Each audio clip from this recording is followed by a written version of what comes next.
افغانستان میں یہودی 2500 سال سے مقیم تھے، مگر زیبلون سیمنٹوف وہ آخری یہودی ہے جس نے 2021 میں افغانستان کو خیر بات کہہ دیا۔ سیمنٹوف 1950 کی دہائی میں ہرات میں یہودی کی آرتھوڈاکس فیملی میں پیدا ہوا۔ سیمنٹوف کابل میں کلین کا مشہور تاجر تھا اور وہ افغانستان کی فوج میں بھی خدمت سر انجام دے چکا تھا۔ 1990 کی دہائی میں اس نے افغانستان کو کچھ وقت کے لیے چھوڑ دیا جب ملک فرقہ وارانہ تشدد کی لپیٹ میں تھا۔ سیمنٹوف نے افغانیوں کی حکومت میں جیل بھی کاٹی اور اس کے بعد اس نے کلین کے کاروبار میں افغانیوں کو بھتہ بھی دیا۔ اپریل 2021 میں سیمنٹوف نے اعلان کیا کہ وہ افغانستان سے اسرائیل چلا جائے گا کیونکہ امریکہ فوج کے جانے کے بعد خدشہ تھا کہ طالبان ملک پر قابض ہو جائے گا، اور ویسا ہی ہوا۔ اگست 2021 میں طالبان نے افغانستان پر قبضہ کر لیا، مگر سیمنٹوف اس وقت اپنی فیملی کے ساتھ اسرائیل میں مقیم ہے۔ ابھی تک دنیا کا سب سے ٹھنڈا ترین ملک رشیا ہے۔ فروری 1892 کو رشیا کے سکا ریپبلک کے قصبے ورکوئنسک میں -67.8 ڈگری سیلسیس ریکارڈ کیا گیا، جو کہ اب تک دنیا کا سب سے کم ٹمپریچر ہے۔ دلچسپ بات یہ ہے کہ اس قصبے میں ریور پورٹ، ایئرپورٹ، فر کلیکشن کی ڈپورٹ کی سہولت کے ساتھ ساتھ ٹھنڈا عجائب گھر بھی موجود ہے۔ یہاں رہنے والے لوگوں کی تعداد 1400 کے آس پاس ہے۔ اب بھی یہاں معمول کا ٹیمپریچر -40 اور -45 کے آس پاس رہتا ہے، اور دنیا بھر سے یہاں ٹورسٹ آتے ہیں اور دنیا کے ٹھنڈے ترین علاقے میں اپنا بہترین وقت گزارتے ہیں۔ دنیا کی سب سے اونچی بلڈنگ کا اعزاز برج خلیفہ کو حاصل ہے۔ برج خلیفہ کے بارے میں کچھ ایسے فیکٹس ہیں جو آپ کو حیران اور پریشان کر دیں گے۔ برج خلیفہ میں 85 لفٹیں اور 8 ایکسیلیٹر موجود ہیں۔ دنیا کا سب سے اونچا ریسٹورنٹ ایٹماسفیئر برج خلیفہ کی 122ویں منزل پر موجود ہے۔ برج خلیفہ کو 90 کلومیٹر دور سے دیکھا جا سکتا ہے۔ برج خلیفہ کی کھڑکیوں کو صاف کرنے میں 3 ماہ لگتے ہیں۔ برج خلیفہ میں استعمال ہونے والے ایلومینیم کا وزن 380 طیاروں کے برابر ہے۔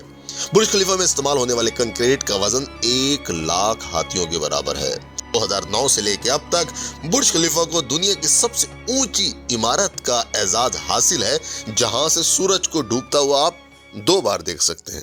آج کی ویڈیو میں بائبل سے موجود امیزنگ فیکٹس کی بات کریں گے جو کہ آج سے پہلے آپ نے نہیں سنے ہوں گے۔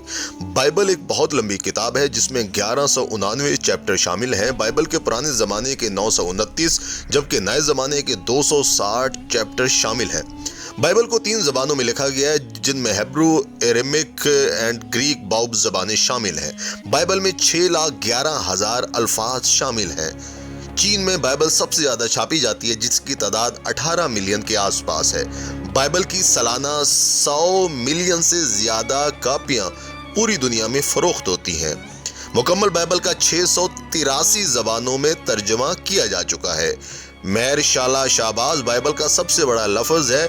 بائبل میں 1881 نام کی خواتین کے نام شامل ہیں۔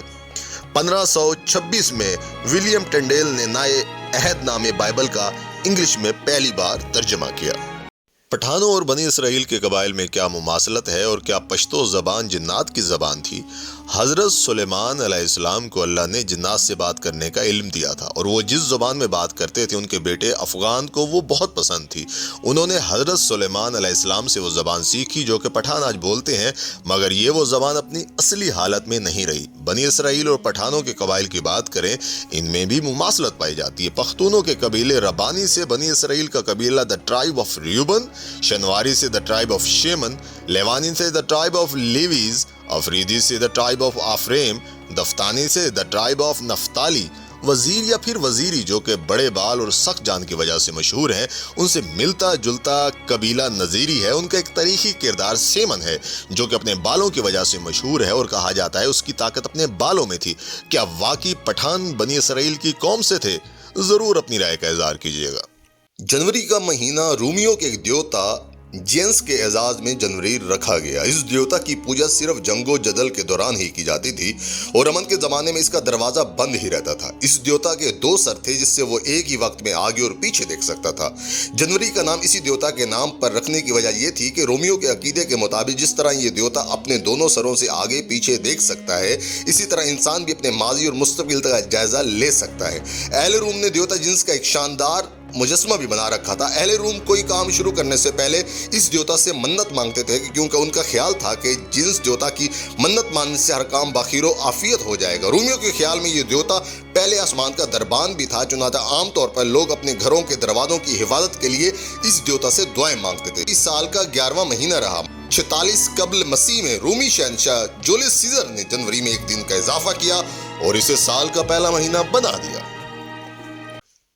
فروری کا نام اہل روم کے ایک مذہبی تہوار فیبریا کے نام پر رکھا گیا۔ یہ تہوار دیوتا لیو ہرکس کے اعزاز میں منایا جاتا تھا۔ ایک زمانہ تھا جب فروری سال کا آخری مہینہ ہوا کرتا تھا۔ یہ مہینہ اس لحاظ سے بھی منفرد ہے کہ اس میں 28 دن ہوتے ہیں اور ہر 4 سال بعد یہ مہینہ 29 دن کا ہوتا ہے۔ 7ویں صدی قبل مسیح سے پہلے سال 10 مہینوں کا ہوا کرتا تھا اور سال میں 304 دن گنے جاتے تھے۔ 7ویں صدی قبل مسیح کے اوائل میں پہلے رومی شہنشاہ رومیولس کے جانشین نیوما پوپلس نے سال کے اختتام پر 30 اور 29 دنوں پر مشتمل 2 مہینوں کا اضافہ کیا اور جنوری اور فروری کا نام دیا گیا۔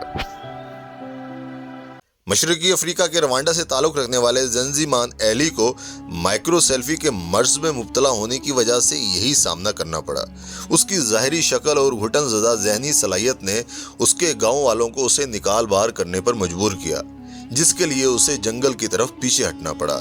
اسی خرابی نے اسے حقیقی زندگی کا موغلی کا لقب دے دیا۔ ایک دہائی سے زیادہ عرصے سے 21 سالہ نوجوان گھاس پھوس کھا رہا ہے، کیلے کھاتا ہے۔ وہاں کے لوگ اسے بندر کہہ کے بلاتے ہیں۔ لڑکا بول نہیں سکتا اور اسے سننے میں دشواری ہوتی ہے۔ اس طرح وہ کوئی رسمی تعلیم بھی حاصل نہیں کر سکا۔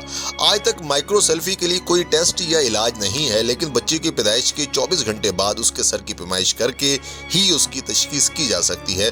تاہم بعض اوقات بعد میں حمل کے دوران اسکین کے ذریعے بھی اسے باہر نکالا جا سکتا ہے۔ کیا آپ جانتے ہیں کہ پی ایس ایل کے اندر جو مختلف کیٹیگریز کی بات کی جاتی ہے، جیسے پلاٹینیم، گولڈ، ڈائمنڈ، سلور، ان کی کیا سیلری ہے؟ تو آج کی ویڈیو میں آپ کو بتائیں گے۔ پلاٹینیم کیٹیگری کی جو رینج ہوتی ہے وہ بٹوین $1,30,000 سے $1,70,000 کے برابر ہوتی ہے۔ ڈائمنڈ کیٹیگری کی جو رینج ہے وہ بٹوین $70,000 سے $85,000 کے برابر ہوتی ہے۔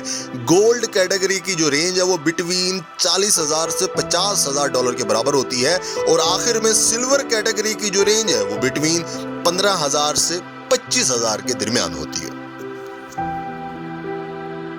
کیا آپ جانتے ہیں کہ بوگاٹی ویرون کا انجن آئل چینج ہونے میں پاکستانی کتنے روپے لگتے ہیں؟ جی ہاں، پاکستانی تقریباً 28 لاکھ روپے خرچ ہوتے ہیں بوگاٹی ویرون کے انجن آئل کو چینج ہونے میں، اور یہ آسانی سے بھی چینج نہیں ہوتا۔ تقریباً 2 سے 3 دن لگ جاتے ہیں بوگاٹی ویرون کے انجن آئل کو چینج ہونے میں۔